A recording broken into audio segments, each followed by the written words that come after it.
So today we're going to talk about how to set up your brine shrimp hatchery. And the first thing you will notice is that I have one brine shrimp hatchery that's already running. And again, the temperature you want to be somewhere between 72 and 80 degrees. If you go much higher than 80, it ends up giving you a great hatch, but they all end up dying because it fries them out. So usually I'll move this closer to or farther from the light just to give them that variation and to be able to make sure the temperature stays somewhere in that really 75 to 78 range is what I prefer and what seems to be working best for me. So what you can see here is that this particular bottle has, I stopped the water, so I had actually took the air stone out. I shut off the air stone and I took out the thermometer, and now if you look closely, come close, you'll see from the top, go ahead and look from the top, you'll see those brown things floating on top. Inside here are eggs. And those are what will float to the surface, are the egg capsules. And if you look sort of in the middle, in this clear part, there's actually a lot of stuff going on here. It's kind of like a lot of debris. And then at the very bottom, we're hoping that there's live brine. So the first thing that I'm gonna do is I'm gonna suck out a little bit and see if it's alive. If it's alive, then we're gonna go after and get more and harvest it and use it as food for our babies. If it's dead, then we're going to discard it because we do not want to put dead food in the baby's tank. So I put this under the light and I have a great hatch. So this is about 90% hatched. Are you able to put that right up to here? See if you can capture that. Yep, go ahead and get close and see if we can, yeah, keep going. Let's see if we can show you what it looks like under the microscope. There you go. See how they're flying around in there? That's it. Okay, perfect. So that means I have a great hatch. And what I'm going to do with those is put them in my strainer over a sink or over my saltwater nursery. And I'm going to suck out everything on the bottom of this bottle. So I put my long baster to the bottom. You'll see like a kind of a reddish brown substance coming out. And that is where the majority, this is all where the majority of the intensity of the brine shrimp is. You can look at all that beautiful brine shrimp. Very, very rich. This is solid.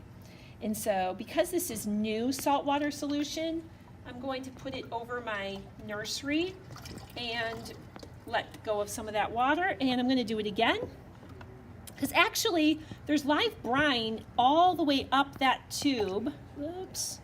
Actually, what I like to do is put my finger over the end, because then I don't lose as much on the counters. Okay, here we go. All right, now what I want to show you is that this is what the brine look like when you have strained them out. And you can actually see, I can see them actually moving in there. And we rinse them, and then we would normally put them in with the babies. Now I have already fed them tons, so let's go take a look and see if they need some more. Actually, they have tons of food in here. In fact, they have so much it's almost gonna kind of cloud up their water. So I can see all the red. Can you kind of get up high, and do you see how this area is really red with brine? That's a lot of brine. That's like they can practically only breathe the brine. So I'm gonna add just a little bit over here. Since this part of the tank doesn't seem to have as much, I could just move that over. But I'm gonna save this brine and put it in my brine shrimp nursery. And since I know I don't need any more for today, what I'm gonna do is I'm going to suck out about 2/3 of this water because it does have brine in it. And I'm just gonna put it now in my culture here. I don't want the top part because that's the hatched eggs, and those egg casings are not digestible by the axolotls, which can actually end up killing them if they just eat the eggs. And it's not productive. It doesn't actually accomplish anything, so we really don't want all that extra junk in the tank. So I'm just lowering the level here. do maybe one more. Now you are going to lose some live brine in here. That's just the nature of the beast. You can't have all of it. You just can't. I mean, there's a lot of live brine in there that ends up getting dumped, but that's just the way it goes. You get the majority and you cut your losses and move on. So now what we're going to do is we are going to rinse this out. I'm going to move the light because the light, unfortunately, will heat up underneath and it will actually cause the brine to die. So I'm just going to move my light over here. All right, I'm going to rinse this bottle out. And there's a lot of bacteria that tends to grow in there. So I do have a bottle brush and I just kind of gently scrub the edges just to get all the junk out.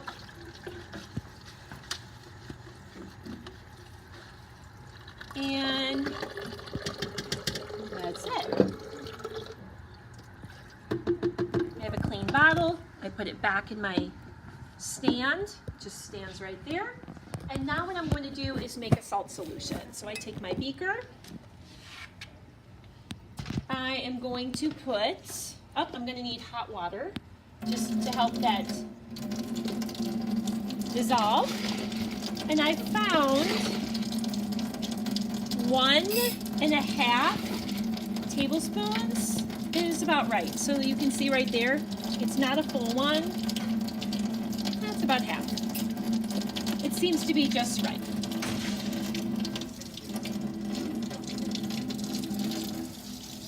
See if I can get some hot water without splooshing everything. This sink is not the best.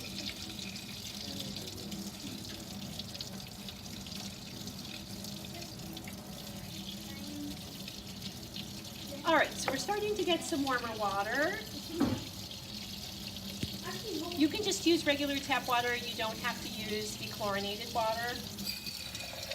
And you go ahead and I fill it up about halfway.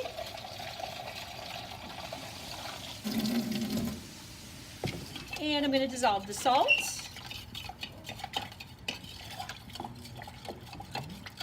You can see there's still a little bit at the bottom. And I keep dissolving it.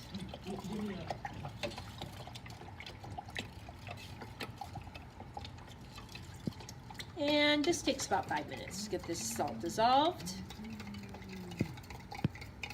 The other thing while that's waiting, I always take my tube and I rinse it.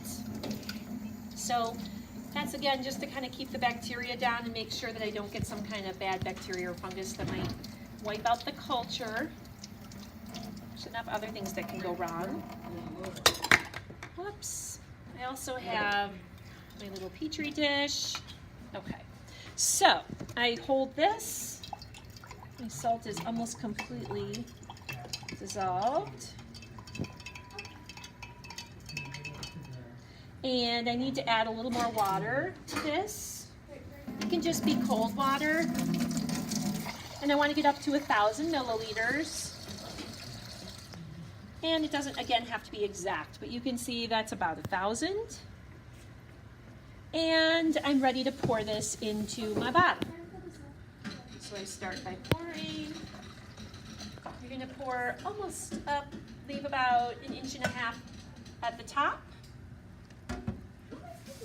Just like this. You put this right here. And now I'm going to add the brine shrimp eggs. So this is what the brine shrimp eggs look like. Their directions are on the side. And I have this small little cup. It's a 1/2 teaspoon. There is a couple little pieces of moisture sucker-upper inside of here to try to help it not get matted down with moisture. So we just take like a little level 1/2 teaspoon, dump it in. I put my lid back on and I slip this under my rubber band. Okay, so it all stays together. That goes back in the fridge. Now I take my spoon and I stir, and that will help these eggs start to become a little more dissolved. I put my air stone back in. I'm going to open up and get bubbles. We need this to be able to give us a lot of bubbles so that the eggs have to be churning the whole time, and they will hatch in usually 18 to 36 hours. And again, I also want to take my thermometer, which I will rinse off quickly, and I just want to set that over the edge so that I know what my temperature is. And often I will put this little lid here. It kind of cuts down on evaporation, and it also just still allows it to breathe a little bit, but it kind of just helps hold heat in. And then I kind of watch and I keep track of approximately what the temperature is on the side. It should be, again, a little below 80 is what I'm aiming for. 78 is awesome.